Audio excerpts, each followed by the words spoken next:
Welcome students. तो कैसे हो आप सभी। आज हम एक्सरसाइज 8A, ये हमारी करंट इलेक्ट्रिसिटी चैप्टर नंबर 8 है, फिजिक्स का सेलिना कॉन्साइज बुक है ये हमारी। तो आज इसके हम एमसीक्यूज डिस्कस करेंगे। देखो एमसीक्यूज क्वेश्चन सभी के आंसर्स आपको गिवन होते हैं, लेकिन यहाँ पर आपको हम विद रीजन आपको बताएंगे कि इसका आंसर क्यों है। तो देखते हैं आज इसके एमसीक्यू क्वेश्चन, और इस पर जो डिटेल लेक्चर है वो भी हमने अपलोड किए हुए हैं, उनका लिंक भी आपको डिस्क्रिप्शन बॉक्स में मिल जाएगा, आप वहां से देख सकते हैं। तो इसके एमसीक्यूज डिस्कस करने वाले हैं आज हम। तो देखते हैं फर्स्ट एमसीक्यू क्या बोलता है इसमें। देखो फर्स्ट एमसीक्यू बोल रहा है SI unit of charge is. Mostly सभी बच्चों को पता है कि चार्ज की एसआई यूनिट क्या होती है, कूलाम। हमने देखा चार्ज क्यू से रिप्रेजेंट करते हैं और चार्ज की यूनिट क्या होती है, कूलाम होती है, सी से रिप्रेजेंट करते हैं। हमने देखा आई इलेक्ट्रिक करंट को कहते हैं, और इलेक्ट्रिक करंट की यूनिट क्या होती है, एम्पियर होती है। ठीक है, एम्पियर इसे ए से रिप्रेजेंट करते हैं, और टाइम की यूनिट सेकंड से रिप्रेजेंट करते हैं। आई इजिकल्स टू क्या होता है, क्यू अपॉन टी होता है। तो ये कुछ बेसिक फॉर्मूला है, इनको भी हमने एक्सप्लेन किया हुआ है। और आपको अगर सभी फॉर्मूला विद कॉन्सेप्ट आपको चाहिए तो आप हमारी फॉर्मूला बुक परचेज कर सकते हैं। फॉर्मूला बुक परचेज करने के लिए ओनली 30 रुपीज़ में आपको फॉर्मूला बुक अवेलेबल हो जाएगी। उसमें अप्रोक्स 80 पेजेस है। तो 80 पेजेस में आपने complete full book with concept with each formula हमने इंक्लूड किया हुआ है। उसकी हेल्प से आप अपना कंप्लीट रिवीजन कर सकते हैं, सभी फॉर्मूलाज को समझ सकते हैं इजीली। तो उस बुक के लिए आपको सिंपल हमारे व्हाट्सएप नंबर पर कांटेक्ट करना है। व्हाट्सएप नंबर गिवन किया है डिस्क्रिप्शन बॉक्स में, ये हमारा व्हाट्सएप नंबर है। मोस्टली बच्चे इस बुक को परचेज कर चुके हैं, और ओनली 30 रुपीज़ इतनी हाई अमाउंट नहीं है कि भाई आप अफोर्ड ना कर सको। लेकिन देखो अगर नहीं करना आपको कोई प्रॉब्लम नहीं है, आप इजीली बुक से भी इनको कर सकते हो। तो ऐसा कोई जरूरी नहीं कि भी आप इस बुक को ही परचेज करोगे तभी 90% आएंगे। तो आप सिंपली अपनी बुक भी करिए, अच्छे से मेहनत करिए, तब भी आपको मिल जाएगा। लेकिन फिर भी अगर आपको ज़्यादा मेहनत ना करनी हो, आपको सभी फॉर्मूला चाहिए, तो आप इसे परचेज कर सकते हो। तो देखते हैं इसमें सेकंड क्वेश्चन। फर्स्ट का तो ऐसा यूनिट चार्ज हो गया, सभी को पता है, कूलाम होता है चार्ज की unit. The charge on an electron, एक इलेक्ट्रॉन पर कितना चार्ज होता है, एक इलेक्ट्रॉन पर कितना चार्ज होता है। तो एक इलेक्ट्रॉन पर होता है -1.6 इंटू 10⁻19। और अगर वो बोले कि एक प्रोटॉन पर कितना चार्ज होता है, तो सेम चार्ज होता है 1.6 इंटू 10⁻19 कूलाम ही एक प्रोटॉन पर भी चार्ज होता है, लेकिन वो पॉजिटिव होता है, और ये क्या होता है हमारा नेगेटिव चार्ज होता है। तो ये डिफरेंस होता है हमारा इलेक्ट्रॉन और प्रोटॉन के चार्जेस पर। एंड नेक्स्ट देखो आप इसमें, नेक्स्ट क्वेश्चन बोल रहा है इसमें third, the number of electrons in 1 coulomb charge. Number of electron 1 coulomb होते हैं 6.25 इंटू 10⁻18। अब ये कैसे होते हैं ये भी हम आपको बताएंगे कि भी कैसे होता है ये। तो ध्यान से देखो, एक इलेक्ट्रॉन पर 6.25 इंटू 10 इलेक्ट्रॉन क्यों होते हैं। तो अगर हम इसको डिस्कस करें, 1 इलेक्ट्रॉन पर कितने चार्ज होते हैं, 1 कूलाम में कितने चार्ज होते हैं, ये बोल रहा है ना 1 कूलाम में कितने चार्ज होते हैं। The number of electron in 1 coulomb charge, 1 coulomb charge में कितने इलेक्ट्रॉन होंगे। देखो 1 कूलाम चार्ज की अगर हम बात करें तो इसका मतलब क्या है, 1 कूलाम चार्ज का मतलब क्या है, देखो कूलाम 1 कूलाम चार्ज का मतलब क्या है, एन इंटू इलेक्ट्रॉन, या इलेक्ट्रॉन का मीन्स यहाँ पर क्या है, चार्ज ऑन 1 इलेक्ट्रॉन। ठीक है, ये इलेक्ट्रॉन है, इस पर नेगेटिव साइन यूज करते हैं। तो कुलाम 1 कुलाम का मतलब क्या है, एन इंटू इलेक्ट्रॉन। अब हमें नहीं पता कि भी 1 कुलाम चार्ज में कितने इलेक्ट्रॉन होते हैं, क्योंकि यहाँ पर जो चार्ज है ना, Q equals to n e, ये फॉर्मूला भी होता है Q का फॉर्मूला, चार्ज का फॉर्मूला क्या होता है, एन ई भी होता है। तो इसीलिए अगर हम यहाँ पर क्या ले रहे हैं, 1 कुलाम चार्ज ले रहे हैं, और आपसे बोल रहा है कि 1 कुलाम चार्ज में कितने इलेक्ट्रॉन्स होंगे, यहाँ पर नंबर ऑफ इलेक्ट्रॉन, और चार्ज ऑन 1 इलेक्ट्रॉन अभी देखा था हमने 1.6 इंटू 10⁻19 कुलाम। ठीक है, एक इलेक्ट्रॉन पे कितना चार्ज होता है, इतना चार्ज होता है। आपको चाहिए नंबर ऑफ इलेक्ट्रॉन्स की, एक कुलाम में कितने नंबर ऑफ इलेक्ट्रॉन्स होंगे। तो आप इसकी ऐसा यूनिट हटा दो, यहाँ पर सिंगल 1 रहने दो, डिवाइड में लेके आएंगे ये 1.6 इंटू 10⁻19 इजिकल्स टू में नंबर ऑफ इलेक्ट्रॉन आपको फाइंड करने हैं। तो अब इसको कैलकुलेट कर लो। देखो 10⁻19 है, ऊपर आकर 10⁻+19 हो जाएगा, बचता है यहाँ पर हमारा 1.6, ये हो गया। अब यहाँ से पॉइंट हटाओ, ऊपर आ गया 10, 2 से डिवाइड करो, 2 5 जा 2 8 जा, ये आ रहा है 10⁻, आ रहा है 19। 8 से डिवाइड करो, 8 से इसको डिवाइड करोगे 0.86 जा 48, 8 2 जा 16 एंड 8 5 जा 40, ये हो जाएगा 10⁻19। ये होगा नंबर ऑफ इलेक्ट्रॉन्स, ये नंबर ऑफ इलेक्ट्रॉन्स होंगे ना।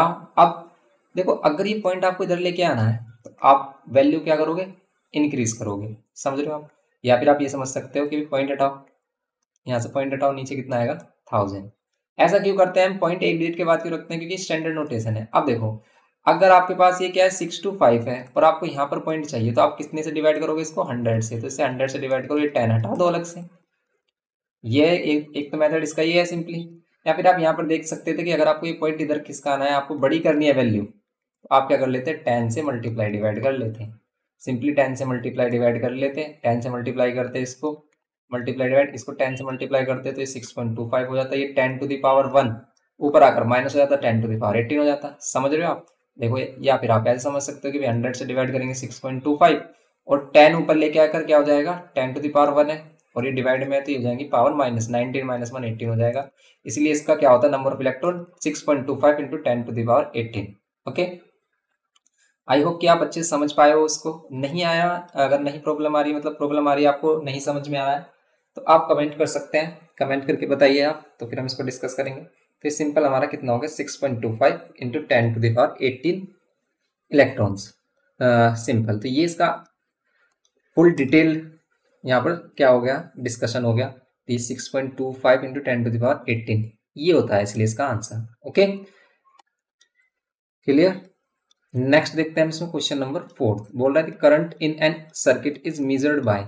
करंट किससे मेजर किया जाता है सर्किट में? तो करंट मेजर किया जाता है एमीटर से। ठीक है, एमीटर से करंट मेजर होता है। कनेक्टेड इन, करंट नापने के लिए मतलब मेजर करने के लिए जो डिवाइस यूज होती है एमीटर यूज होती है, उसको कनेक्ट किया जाता है ऑलवेज सीरीज में। करंट को सीरीज में ही, एमीटर को सीरीज में कनेक्ट किया जाता है। क्यों सीरीज में कनेक्ट किया जाता है? क्योंकि अगर हम उसको पैरेलल में करेंगे तो पैरेलल में करंट हो जाता है डिवाइड, लेकिन सीरीज में हमारा क्या होता है करंट सेम रहता है। तो सीरीज में कनेक्ट करके आप पूरे सर्किट का क्या कर सकते हो करंट फाइंड कर सकते हो। तो अगर क्या है हमारे पास यहाँ पर एक बैटरी ले लेते हैं, ये हमारे पास बैटरी है, तो ये पॉजिटिव है नेगेटिव, तो इधर पॉजिटिव आएगा और इधर नेगेटिव है तो इधर नेगेटिव। ओके, तो ये सीरीज में कनेक्ट होता है और सीरीज में इसका क्या होता है वेरी लो रेजिस्टेंस होता है, इसलिए इजिली करंट को मेजर कर लेता है। तो इसलिए सिंपल इसमें क्या करते हैं हम इसको सीरीज में कनेक्ट करते हैं जिससे कि कंप्लीट सर्किट का करंट हम फाइंड कर सकें। और एमीटर का रेजिस्टेंस क्या होता है वेरी लो, इसलिए इसको हम सीरीज में कनेक्ट करते हैं जिससे सभी करंट मतलब इसको पूरा करंट हम मेजर कर सकें। क्योंकि अगर इसका हाई रेजिस्टेंस होगा तो हम जो पूरा एग्जैक्ट करंट है हम उसको मेजर नहीं कर पाएंगे। तो ये इसका रीजन भी होता है कि भी एमीटर को सीरीज में ही क्यों कनेक्ट करते हैं, क्योंकि सीरीज में करंट सेम होता है एंड सीरीज में कनेक्ट करते हैं और इसका लो रेजिस्टेंस होता है जिससे कि हम एग्जैक्टली करंट को मेजर कर पाते हैं। Next fifth, if n electrons pass through a cross section of a conductor in T, then current in conductor is। अब बताओ आप, ये कह रहा है कि n इलेक्ट्रॉन पास हो रहे हैं through a cross section of a conductor in time t time में, देन द करंट।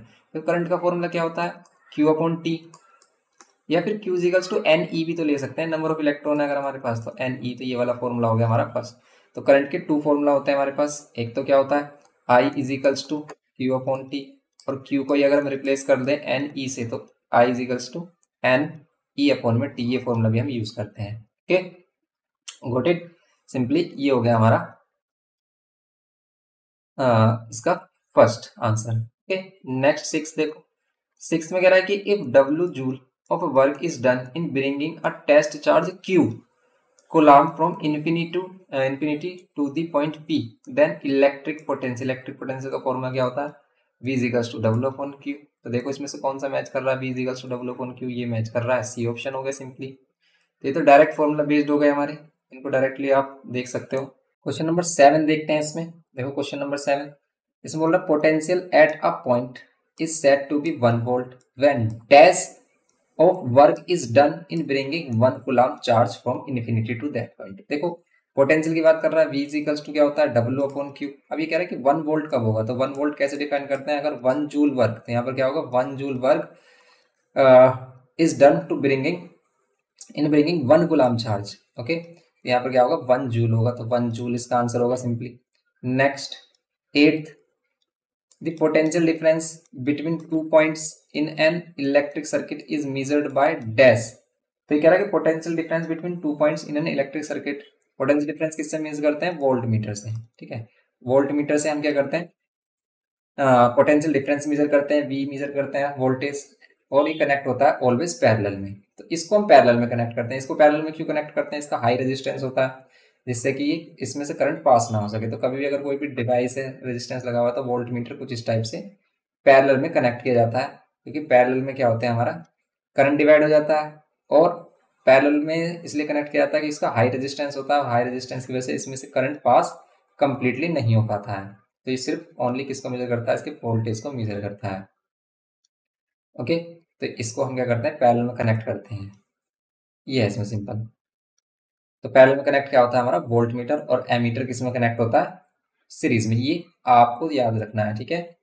नेक्स्ट देखो आप क्वेश्चन नंबर 9th इसका क्वेश्चन नंबर 9 डिस्कस करें अगर हम, यहाँ पर क्या बोल रहा है, the obstruction offered to the flow of current by a wire is called।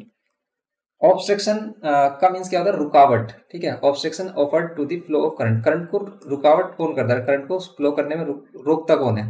अगर एक चार्जेस हैं, ठीक है, ये चार्जेस हैं, चार्जेस फ्लो कर रहे हैं तो इनको रोकता कौन है, रेजिस्टेंस। तो जो क्वांटिटीज को रोकती है वो क्या होती है, रेजिस्टेंस।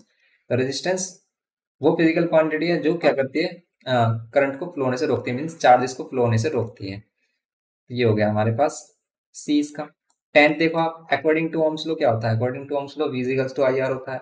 क्या ये भी करेक्ट है, क्योंकि इसने वो लोग 30 का, क्या V अपॉन I भी करेक्ट है, यस ये भी करेक्ट है। क्यों, क्योंकि देखो current is directly proportional to V होता है, तो ये हो गया हमारा current is directly proportional to V। इसी से बना हमारा कि अगर हम क्या कराते हैं प्रोपोर्शनल साइन हटाते हैं तो IR आ जाता है हमारा, V इक्वल्स टू IR, ये भी होता है हमारा। लेकिन V और I का अगर हम रेशियो देखते हैं, V और I का रेशियो, तो V और I का रेशियो भी कांस्टेंट होता है, जिसको हम क्या कहते हैं रेजिस्टेंस कहते हैं, V और I का रेशियो, ठीक है। इसीलिए इसमें ऑल ऑफ अबव करेक्ट है, ये इसमें all of the above correct हो गया, D option. Okay, D option correct हो जाता है इसका। नेक्स्ट 11th में देखो क्या बोल रहा है, 11th में क्या था कि 1 ओम इज इक्वल्स टू, 1 ओम किसके इक्वल होता है, 1 ओम, ओम किसकी यूनिट, ओम होती है रेजिस्टेंस की यूनिट। तो 1 ओम किसके इक्वल होता है, वोल्ट इनटू एमीटर के वोल्ट अपॉन एम्पियर के ऑल ऑफ द अबव या 1 वोल्ट के। देखो 1 ओम, अगर हम रेजिस्टेंस की बात करें तो रेजिस्टेंस अभी हमने फॉर्मूला देखा, रेजिस्टेंस इज इक्वल टू होगा V अपॉन I। ये रेजिस्टेंस किसके इक्वल होगा, V अपॉन I के, क्योंकि I डिवाइड में आ जाएगा यहाँ पर, तो V अपॉन I के इक्वल होता है क्या रेजिस्टेंस। V 1 ओम रेजिस्टेंस लेना, अगर हमें यहाँ पर 1 लेना है तो क्या लेना पड़ेगा हमें, 1 ही वोल्ट लेना पड़ेगा, और 1 ही क्या लेना पड़ेगा एम्पियर लेना पड़ेगा, तब हमें 1 ओम रेजिस्टेंस मिलेगा। तो 1 अपॉन में 1 ये कह सकते हो आप, या फिर वोल्ट अपॉन में एम्पियर कह सकते हो, वोल्ट अपॉन में एम्पियर कह सकते हो। लेकिन ये वोल्ट अपॉन एम्पियर पूरा एग्जैक्ट वैसे होगा नहीं, क्यों, क्योंकि यहाँ पर अगर हम देखें वोल्ट अगर ज़्यादा हुआ यहाँ पर और ये कम हुआ तो 1 नहीं आएगा, क्योंकि 1 ओम की बात कर रहा है, 1 ओम इज इक्वल्स टू, तो 1 ओम इज इक्वल्स टू वैसे 1/1 से भी 1 आ रहा है, 2/2 से भी तो 1 आ रहा है, ये भी कह सकते हो आप। लेकिन वैसे 1 वोल्ट अपॉन 1 एम्पियर होना चाहिए, और अगर इसने नहीं गिवन किया तो आप वोल्ट अपॉन एम्पियर ले सकते हैं सिंपली। नेक्स्ट 12th में द यूनिट ऑफ कंडक्टेंस, बताओ कंडक्टेंस किसे कहते हैं। कंडक्टेंस होता है, इसे जी से रिप्रेजेंट करते हैं, और रेसिप्रोकल ऑफ रेजिस्टेंस होता है। और रेजिस्टेंस की यूनिट अगर ओम है तो इसकी यूनिट क्या हो जाएगी, ओम इनवर्स, ओम इनवर्स इसकी यूनिट होती है। तो एक तो होता है कंडक्टेंस, एक होता है कंडक्टिविटी। तो कंडक्टिविटी क्या होता है, कंडक्टिविटी होता है रेसिप्रोकल ऑफ स्पेसिफिक रेजिस्टिविटी, ठीक है। कंडक्टिविटी एक होती है हमारी कंडक्टिविटी, कंडक्टिविटी 1 अपॉन क्या होता है रो, इसको हम सिग्मा से रिप्रेजेंट करते हैं।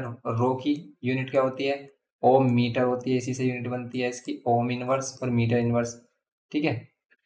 ओम इनवर्स और मीटर इनवर्स इसकी ऐसा यूनिट बनती है कंडक्टिविटी। लेकिन कंडक्टेंस की क्या है, रेसिप्रोकल ऑफ रेजिस्टेंस, और रेजिस्टेंस की यूनिट क्या होती है, ऐसा यूनिट ओम, तो ये क्या आती है ओम इनवर्स आती है। सिंपल ये क्या हो गया हमारा ओम इनवर्स, इसका आंसर हो गया सी, ये करना था इसमें ना। नेक्स्ट देखो आप 13th में बोल रहा है out of the following non ohmic resistors is, इनमें से कौन नॉन ओमिक रजिस्टर्स है, निक्रोम वायर, नहीं निक्रोम वायर जो हमारा हीटर वगैरह में होता है, copper sulphate solution with copper electrodes, तो ये सभी ओमिक डिवाइस के एग्जांपल्स में आपको गिवन किए हुए हैं। ये जो सोलर सेल होती है ये नॉन ओमिक डिवाइस नहीं है, मीन्स ओमिक डिवाइस नहीं है, ये नॉन ओमिक डिवाइस है। ओमिक डिवाइस किसे कहते हैं, जहां पर हमारा V और I का रेशियो सेम होता है, ठीक है। वोल्टेज जितना वोल्टेज दोगे उतना ही करंट फ्लो करता है, लेकिन यहाँ पर ऐसा नहीं होता है, ये नॉन ओमिक डिवाइस है। ये इस रूल को फॉलो नहीं करती हैं, जैसे सोलर सेल हो गए, डायोड्स हो गए, ठीक है, एलईडी हो गई, ये सभी नॉन ओमिक डिवाइसेज हैं। यहाँ पर आप जितना पोटेंशियल डिफरेंस देते हो उसी रेशियो में आपका करंट इंक्रीज नहीं होता है। 14th वाले में देखो आप, यहाँ बोल रहा है resistance of a conductor depends on, resistance of a conductor किस पर डिपेंड करता है ये बताइए आप। तो रेजिस्टेंस हमने देखा कि आर इज इक्वल्स टू क्या होता है, रो एल अपॉन ए। किस किस पर डिपेंड करता है, इसके मटेरियल पर, कंडक्टर के, उसकी लेंथ पर, उसके एरिया पर। The temperature of a conductor, temperature पर भी डिपेंड करता है, इसके टेम्परेचर पर डिपेंड करता है। Thickness of the conductor means वही उसका एरिया, लेंथ ऑफ द कंडक्टर इसका means all of the above, इसका आंसर रहेगा सिंपल। ओके, नेक्स्ट देखो आप 15th, if the length L of a wire is increased to 3L by stretching its resistance R increased to dash, तो बताओ इसका resistance कितना increase हो जाएगा। तो इस टाइप के क्वेश्चन हमारे एग्जाम में भी आते हैं। तो ये बोल रहा है कि अगर हमारे पास कोई भी वायर है, इसको देखो समझते हैं हम डिटेल में, कि अगर हमारे पास कोई भी वायर है और सिंपल उसकी लेंथ क्या है, अभी उसकी लेंथ है L और उसका एरिया क्रॉस सेक्शन है E, लेकिन इसको अगर स्ट्रेच करके हमने 3 टाइम्स कर दिया है, इसको स्ट्रेच किया हमने 3L कर दिया और एरिया कर दिया A/3, ठीक है, एरिया किया हमने कितना A/3, देन क्या होगा इसमें, देन न्यू रेजिस्टेंस क्या होगा। देखो अभी रेजिस्टेंस था इसका R equals to rho L upon A, new resistance अगर हम R डैश ले लेते हैं, जिसकी लेंथ क्या है 3L है और एरिया क्या है A/3 है, तो ये क्या होगा 3 इधर मल्टीप्लाई होगा तो क्या हो जाएगा 9 टाइम्स, ये होगा 9 टाइम्स L अपॉन A, या फिर क्या हो जाएगा 9 times rho L upon A, ये होगा सिंपल। तो ये होगा 9 times rho L upon A। तो यही हमारे पास क्या होगा, न्यू रेजिस्टेंस क्या होगा, तो न्यू रेजिस्टेंस जो R डैश है वो क्या है 9 टाइम्स ऑफ ओल्ड रेजिस्टेंस है, ये क्या है 9 टाइम्स ऑफ ओल्ड रेजिस्टेंस है। तो सिंपल ये क्या हो गया हमारे पास, इसका क्वेश्चन नंबर 13 है।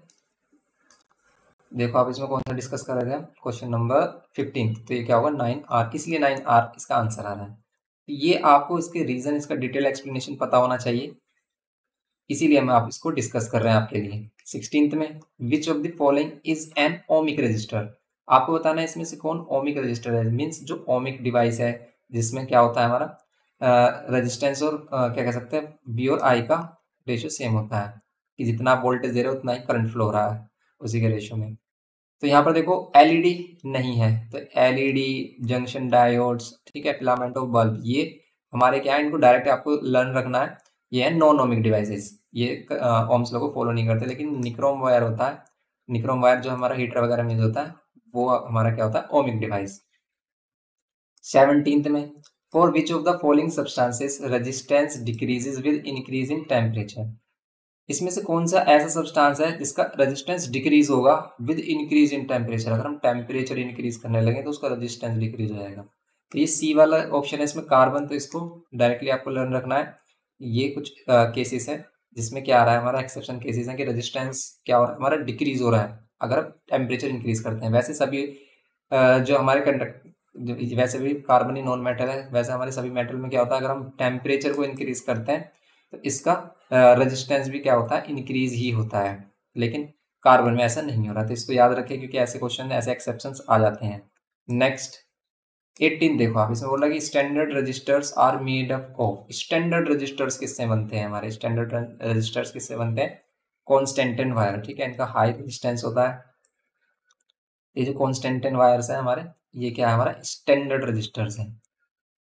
नेक्स्ट देखो आप 19, the properties for which nichrome wire is used in heating appliances, nichrome wire की क्या ऐसी प्रॉपर्टी जिससे कि वो क्या करता है हीटिंग डिवाइसेस में यूज होता है, तो इसमें हीट प्रोड्यूस होती है अगर हम करंट करते हैं प्रोड्यूस इसमें, तो क्या होता है स्पेसिफिक रेजिस्टेंस इसका हाई होता है क्या, यस, इसका स्पेसिफिक रेजिस्टेंस क्या होता है वेरी हाई होता है, क्योंकि हाई रेजिस्टेंस होगा तभी इसमें रेजिस्टेंस हीटिंग इफेक्ट ज़्यादा होगा। And resistance decrease with increase in temperature, तो क्या टेम्परेचर इंक्रीज करने पर इसका रेजिस्टेंस डिक्रीज होता है, नहीं, ऐसा नहीं होगा इसमें।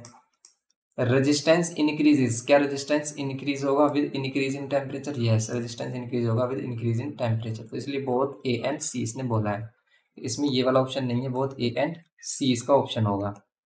ओके, नेक्स्ट 20 देखो आप 20, इस super conductor is a substance of, बताओ एक सुपर कंडक्टर क्या है, इस super conductor is substance of, ये किसका सब्सटेंस है, किससे बना हुआ है, तो इस सुपर कंडक्टर किसे कहते हैं, जिसका क्या होता है हम कह सकते हैं जीरो रेजिस्टेंस हो, ठीक है, जीरो रेजिस्टेंस हो। तो इसमें हमारा क्या हो जाएगा यहाँ पे इनफाइनाइट कंडक्टेंस हो। इनफाइनाइट कंडक्टेंस अभी देखा हमने रेसिप्रोकल ऑफ रेजिस्टेंस है, तो अगर रेजिस्टेंस जीरो है, अगर रेजिस्टेंस जीरो होती है, इनफाइनाइट होगा तो कंडक्टेंस क्या हो जाएगा, कंडक्टिविटी बहुत ही ज्यादा हाई होगी इसकी, इनफाइनाइट कंडक्टिविटी कंडक्टेंस, ठीक है। तो कंडक्टिविटी हाई होगी, इसलिए इसमें क्या आ रहा है, बोथ ए एंड सी। अगर रेजिस्टेंस जीरो तो कंडक्टिविटी इनफाइनाइट हो गई। ओके, तो ये था इसमें कंप्लीट। इसमें 20 इसके एमसीक्यूज थे पार्ट ए में। इसके जो नेक्स्ट पार्ट है उसको भी हम डिस्कस करेंगे नेक्स्ट लेक्चर में। आप इसको करिए और फिर बताइए कोई प्रॉब्लम है तो फिर हम उस पर डिस्कस करेंगे। मिलते हैं नेक्स्ट लेक्चर में। वीडियो इन्फॉर्मेटिव लगे तो प्लीज़ लाइक करिए, शेयर करिए अपने फ्रेंड्स के साथ, और चैनल पर फर्स्ट टाइम हो तो प्लीज़ सब्सक्राइब करके हमें सपोर्ट करिए। Thanks for watching.